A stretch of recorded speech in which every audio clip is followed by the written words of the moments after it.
बच्चों, हम हमारी पुस्तिका का 9वां अध्याय पढ़ रहे हैं जिसका नाम है शहरी क्षेत्रों की में जो आजीविका है। और इस अध्याय में हमने जो पूर्व के 3 भाग पढ़े उसमें सब चीज़ों के बारे में जानकारी प्राप्त कर ली कि कैसे लोग शहरों के अंदर काम धंधा करते हैं, कौन कौन से व्यवसाय करते हैं, जिसमें हमने सड़कों पर काम करने वाले जो छोटे श्रमिक मजदूर होते हैं उनके बारे में अध्ययन किया। हमने दफ्तरों में कैसे काम किया जाता है उसके बारे में भी जाना। बाजार की दुकानें होती हैं, शॉपिंग मॉल होते हैं, उनमें लोग आमदनी कैसे प्राप्त करते हैं। साथ में शहरों के अंदर कॉल सेंटर बने होते हैं, उसमें भी लोग आमदनी का उनको रोज़गार मिलता है। तो ये हम चर्चा कर चुके हैं बच्चों। आज का जो हमारा भाग है, भाग 4, वो इस पूरे अध्याय से संबंधित जो भी महत्वपूर्ण प्रश्नोत्तर हैं उनसे संबंधित है, जो निबंधात्मक भी हो सकते हैं, लघुत्तरात्मक भी हो सकते हैं। ठीक है, तो हम इन प्रश्नों को हल करते हैं।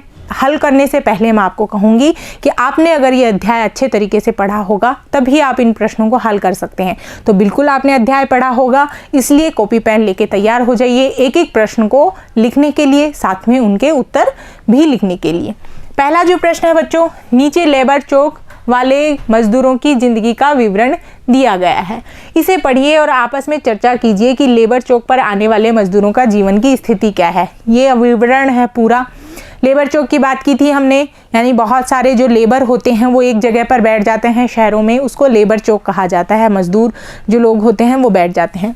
इसके लिए लेबर चौक पर जो मजदूर रहते हैं उनमें से ज़्यादातर अपने रहने की स्थायी व्यवस्था नहीं कर पाते, इसलिए वे चौक के पास फुटपाथ पर सोने या फिर पास के रात्रि विश्राम गृह, जिसको रेन बसेरा कहते हैं।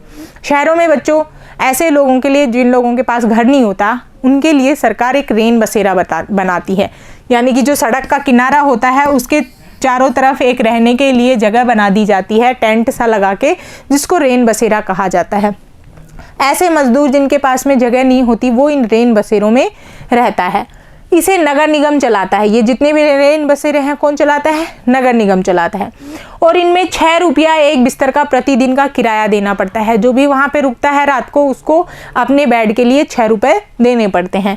सामान की सुरक्षा का कोई इंतजाम न रहने के कारण वे वहाँ के चाय या पान बीड़ी वालों की दुकान को बैंक के रूप में इस्तेमाल करते हैं। उनके पास वे पैसा जमा करते हैं, उनसे उधार भी लेते हैं। वे अपने औजारों को रात में उनके पास हिफाजत के लिए छोड़ देते हैं। दुकानदार मजदूरों के सामान की सुरक्षा के साथ ज़रूरत पड़ने पे उन्हें कर्ज भी देते हैं। ये पूरा मजदूरों का जीवन हो गया, जो वो रात्रि विश्राम गृह में ठहरते हैं, अपने सामान को पड़ोस की दुकान पर रख देते हैं, दुकान वाला उनके सामान की रक्षा करता है। तो इसमें ये हमने पूरा पढ़ लिया। हमें उत्तर क्या देना है भाई? इसमें ये पूछा है कि इनके पूरे जीवन की स्थिति का वर्णन करना है, यानी कि इनके जीवन में कौन कौन सी समस्याएं हो सकती हैं उसका हमें वर्णन करना है। तो उत्तर हम क्या देखेंगे? पूरा पढ़ लिया। मजदूरों को रहने की स्थिति बहुत खराब होती है। उनके पास रहने की कोई स्थायी निवास नहीं होता। वे सड़क किनारे या फुटपाथ पर या फिर रात्रि विश्राम गृह में सोते हैं, जहां बहुत भीड़ भाड़ होती है। ये जितने भी रैन बसेरे होते हैं इनमें बहुत ज़्यादा लोग इनकी सुविधाएं लेते हैं, इसलिए इसमें भीड़ भाड़ होती है। इन रैन बसेरों में अवैध ड्रग और व्यापार के अपराध के अड्डे चलते हैं। कई बार ऐसा होता है कि नशीली दवाएं भी इन रैन बसेरों के अंदर बेची जाती हैं। इनकी हालत बहुत ख़राब होती है। उनके सामान की सुरक्षा का कोई इंतजाम नहीं होता, क्योंकि वो दुकानों में सामान रखते हैं। कई बार ऐसा हो जाए कि कोई चोरी कर ले, इसलिए इनकी सुरक्षा नहीं होती। लेकिन पास के दुकानदार उनकी सहायता करते हैं। वे उनके सामान की हिफाजत और ज़रूरत पड़ने पर कर्ज 2 रुपये की सहायता देते हैं। लेकिन कई बार ऐसा भी होता है बच्चों कि कुछ दुकानदार सामान चोरी भी कर लेते हैं। तो ये कुछ समस्याएं हैं जो कि लेबर चौक पे जो रहने वाले लेबर हैं उनके सामने आती हैं। दूसरा प्रश्न है, निम्नलिखित तालिका को पूरा कीजिए और उनका काम किस तरीके से अलग है इसका वर्णन कीजिए। बच्चों तालिका बड़ी है इसलिए आगे दी गई है। ये पूरी तालिका है, इसको हमें भरना है और ये तालिका हमारे अध्याय से संबंधित है, जिसमें यहाँ पर नाम लिखा हुआ है। उन लोगों के बारे में हमें लिखना है। बज्जू मांझी काम की जगह कहाँ पे काम करता था? बज्जू मांझी क्या काम करता था बच्चों? ध्यान हो तो बताइए, क्योंकि ये पूरा अध्याय से संबंधित है, इसको हमें भरना है। तो बज्जू मांझी क्या काम करता था? काम की जगह क्या थी? वो रिक्शा चलाता था। क्या करता था? रिक्शा चलाता था। और वो अपनी कॉलोनी में लगभग 1 से 6 किलोमीटर तक रिक्शा चलाता था। ये उसकी जगह हो गई। आय उसको कितनी होती थी? 100 रुपये से 200 रुपये तक उसको आय होती थी प्रतिदिन। काम की सुविधा, काम की सुरक्षा क्या होती थी भाई, उसको कभी काम मिल जाता कभी काम नहीं मिलता था, यानी कि पूरी सुरक्षा नहीं थी, अनियमितता थी। ठीक है। सुविधाएं, उसको कौन कौन सी सुविधाएं मिलती थी? क्या उसको छुट्टी की सुविधा मिलती थी? संडे के दिन वो काम नहीं कर सकता है, ऐसा कुछ भी नहीं था।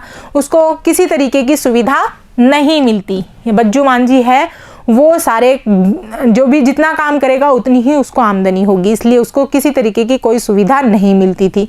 स्वयं का रोजगार है, स्वयं का था, बिल्कुल स्वयं का ही रोजगार है, क्योंकि वह खुद का रिक्शा उसने किराए से लिया है और फिर उस रिक्शे के जो पैसे हैं उसको किस्तों में उसने चुकाया है, तो खुद का ही रोजगार है क्योंकि वो अपना रिक्शा चला रहा है।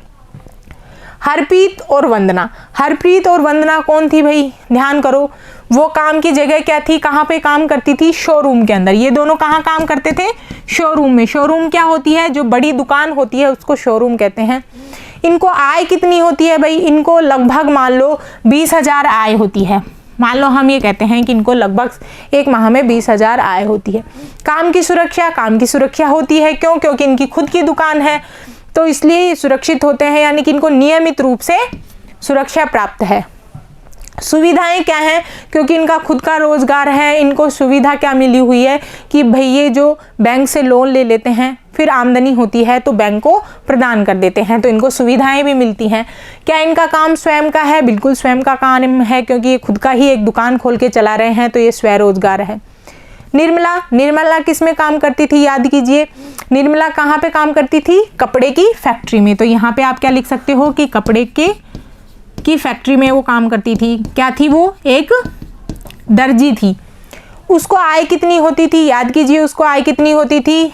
8 से 10 घंटे के लिए उसको 80 रुपये दिए जाते थे। कितने रुपए? 80 रुपये दिए जाते थे। कोई सुरक्षा थी? किसी तरीके की कोई सुरक्षा नहीं दी जाती थी। सुविधाएं क्या थी? सुविधा उसको इतवार की मिलती थी, यानी कि एक छुट्टी मिलती थी, लेकिन कई बार वो छुट्टी भी कैंसिल हो जाती थी। जब ज़्यादा काम आता है तो वो कैंसिल हो जाती है, तो ये भी सुविधा के। क्या स्वयं का रोजगार है? नहीं, स्वयं का रोजगार नहीं है, बल्कि क्या करती है वो? फैक्ट्री में दूसरों के अधीन कार्य करती है। तीसरी है सुधा। सुधा क्या थी? कंपनी में काम करती थी, बिस्किट की जो कंपनी में थी उसमें वो काम करती थी। उसको लगभग एक माह का 30,000 रुपये मिलता था। काम की सुविधा, बिल्कुल सुविधा प्राप्त थी, सुविधाएं भी थी, सुरक्षा भी प्राप्त थी उसे। क्या उसका स्वयं का रोजगार था? नहीं, वह कंपनी में कार्य करती थी। तो ये पूरा आपको सारणी भरनी है। तीसरा प्रश्न है, एक स्थायी और नियमित नौकरी अनियमित काम से किस तरीके से अलग है? इसके लिए बच्चों हमें दफ्तर और फैक्ट्री में काम करने वाले जो कर्मचारी हैं वो स्थायी होते हैं, जबकि जो बाकी लोग होते हैं, मजदूर होते हैं, बाजारों में काम करते हैं, वो अस्थायी होती है, अनियमित काम होता है। तो उनमें हमें अंतर लिखना है। अंतर हम कर लेते हैं। स्थायी काम वाले, इनको नियमित पगार मिलती है। जो भी फैक्ट्री में दफ्तर में काम कर रहे हैं उनको हर महीने तनख्वाह मिलती है, जबकि अस्थायी लोगों के साथ में ऐसा नहीं है। कभी जब काम करते हैं तो पैसा मिल जाता है, जिस महीने काम नहीं करते उस महीने उनको आमदनी नहीं होती है। इनमें काम सुरक्षित रहता है, यानी कि ये जो भी काम करते हैं उनमें सुरक्षा होती है, इनके पास में ऐसा कोई चिंता नहीं होती कि हमें पैसा नहीं मिलेगा। जबकि इनके काम की सुरक्षा नहीं होती, किसी महीने में जिस काम नहीं होता तब इनके पास आमदनी नहीं होती है। नौकरी के बाद सेवानिवृत्ति पे इनको पैसा मिलता है। जो भी दफ्तर में काम करते हैं, विभागों में काम करते हैं, उनको रिटायर होने के बाद में पैसा मिलता है, जबकि इनके साथ में ऐसा नहीं है, इनको किसी तरीके का पैसा नहीं मिलता। इनको कई सुविधाएं और भी प्राप्त हैं। क्या? इतवार की छुट्टी मिलती है, संडे की छुट्टी मिलती है, राष्ट्रीय और वार्षिक छुट्टियां भी इनको मिलती हैं। साथ में इनको स्वास्थ्य संबंधी भी सुविधा मिल जाती है ना। जबकि जो अस्थायी होते हैं यानी अनियमित जो भी लोग होते हैं काम करने वाले, उनके ऐसी किसी भी तरीके की सुविधा नहीं मिलती है। आप यहाँ पर और भी अंतर लिख सकते हैं, जो भी आपको समझ में आ रहे हैं आप अपने अनुसार और भी कई अंतर इसमें ढूंढ के लिख सकते हैं। चौथा प्रश्न है, सुधा को अपने वेतन के अलावा और कौन कौन से लाभ मिलते हैं? सुधा कौन थी? सुधा एक फैक्ट्री में काम करती थी, जो क्या थी, वहाँ पर एक मैनेजर थी, जो पूरे अपने जो सेल्समैन उसके अधीन काम करते थे उनका निरीक्षण करती थी। तो उसको कौन कौन सी सुविधाएं मिलती थी? वेतन मिलता था, वेतन के अलावा उसे काम की सुरक्षा थी। ठीक है, इतवार का राष्ट्रीय और वार्षिक छुट्टियां मिलती थी, उसको ये फायदा था। चिकित्सा संबंधी फायदा था, साथ में सेवानिवृत्ति की भी उसको फायदे दिए गए थे, तो ये उसको फायदे थे। प्रश्न 5 है, नीचे दी गई तालिका में अपने परिचित बाजार की दुकानों या दफ्तरों के नाम भरें कि वे किस प्रकार की चीज़ें या सेवाएं मुहैया करवाते हैं। यहाँ पे नीचे नहीं दी गई है बच्चों, आगे दी गई है। ये आपको सारणी दी गई है। इस सारणी में आपको जो भी आप अपने आस पड़ोस में ऐसे लोग देखते हैं जो आपको अलग अलग सुविधा प्रदान करते हैं, उनके बारे में लिखना है। यहाँ पे हमें दुकान या दफ्तरों के नाम लिखना है और यहाँ पर वो कौन सी सुविधा देते हैं उनके बारे में। आप अपने मनपसंद जो भी सेवाएं हैं, दफ्तर हैं, उनका नाम लिख सकते हैं। जैसे मान लो हम यहाँ पर लिखते हैं, सबसे पहले लिखते हैं हमें किराने की दुकान। किराने की दुकान हमें क्या सुविधा देती है? किराने की दुकान हमें कौन सी सुविधा देती है बच्चों? हमें कौन सी वस्तुएं प्रदान करती हैं? यानी कि जितना भी हमारा घर का सामान होता है वो घरेलू सामान दिया जाता है। दूसरा हम दफ्तर लिख सकते हैं। दूसरा मान लो बिजली का दफ्तर लिख देते हैं। किसका? बिजली का दफ्तर।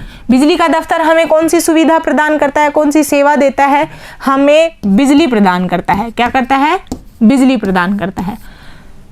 तीसरा आप और लिख सकते हो, और किसी का दफ्तर लिख सकते हो। मान लो हम यहाँ पे लिख देते हैं क्लिनिक। क्लिनिक होता है, क्लिनिक पे हम जाते हैं, जैसे मान लो दांत का क्लिनिक है, जो दांत खराब हो जाते हैं तब दिखाने जाते हैं, वो क्लिनिक है। तो हमें सुविधा क्या मिलेगा भाई? दांत सही करेगा, हमारे जो दांतों की जो समस्याएं होती हैं उनसे हमें समस्याओं का निदान करेगा। तो यहाँ पे आप दांतों की समस्याओं का निदान लिख सकते हो। चौथा आप और कोई लिख सकते हो, और आप ढूंढ के बता सकते हो कि आप कौन से और दफ्तरों में जाते हो। तो इसके लिए हम ई मित्र लिख सकते हैं। क्या लिख सकते हैं? ई मित्र। ई मित्र क्या करता है बच्चों? हमारे मान लो फॉर्म भरता है, साथ में हमारा आधार कार्ड बनाना, जाति प्रमाण पत्र बनाना, ऐसे हमारी कई ऐसी सुविधाएं होती हैं जो ई मित्र प्रदान करता है, तो उनके बारे में आप यहाँ पर लिख सकते हो। पांचवा आप और भी कोई दफ्तर या दुकान लिख सकते हो। जैसे मान लो हम यहाँ पर दुकान लिख देते हैं, किसकी? कपड़े की दुकान लिख देते हैं, या फिर बर्तनों की दुकान लिख देते हैं। तो वो हमें क्या मिलते हैं? वहाँ पे रेडीमेड कपड़े मिलते हैं, या और कुछ। आप इस तरीके से अलग अलग आप जो भी आपको पसंद हो वो आप यहाँ पर दुकान या सुविधाएं लिख सकते हैं। छठा प्रश्न है बच्चों, दिहाड़ी मजदूर किसे कहते हैं? जिन लोगों के पास हुनर की कमी हो वो दिहाड़ी मजदूरी करते हैं। दिहाड़ी मजदूरी क्या होती है? प्रतिदिन के हिसाब से कार्य किया जाता है, जैसे सामान ढोना, सफाई करना, निर्माण स्थल पर मजदूरी करना। ठीक है, इनको महीने में कुछ ही दिन काम मिल पाता है, ये दिहाड़ी मजदूर होते हैं, यानी कि दिन का काम कर, दिहाड़ी मतलब दिन का काम करते हैं और दिन के पैसे लेते हैं। तो बच्चों इस तरीके से ये हमारे 6 जो महत्वपूर्ण प्रश्न थे उनको हमने हल किया। ये हमारा जो पूरा अध्याय है यहीं पर समाप्त होता है। साथ में हमारी जो 5वीं इकाई है जो आजीविका से संबंधित है वो भी यहीं पर समाप्त होती है। साथ ही बच्चों हमारा जो सामाजिक और राजनीतिक जीवन की पुस्तिका है वो भी पूरी यहीं पर समाप्त होती है, यानी कि पूरी पुस्तिका के हमने सभी अध्याय अध्ययन कर लिए हैं। ठीक है बच्चों, तो आप ऐसे ही पढ़ते रहिए, बने रहिए। आपका बहुत बहुत धन्यवाद।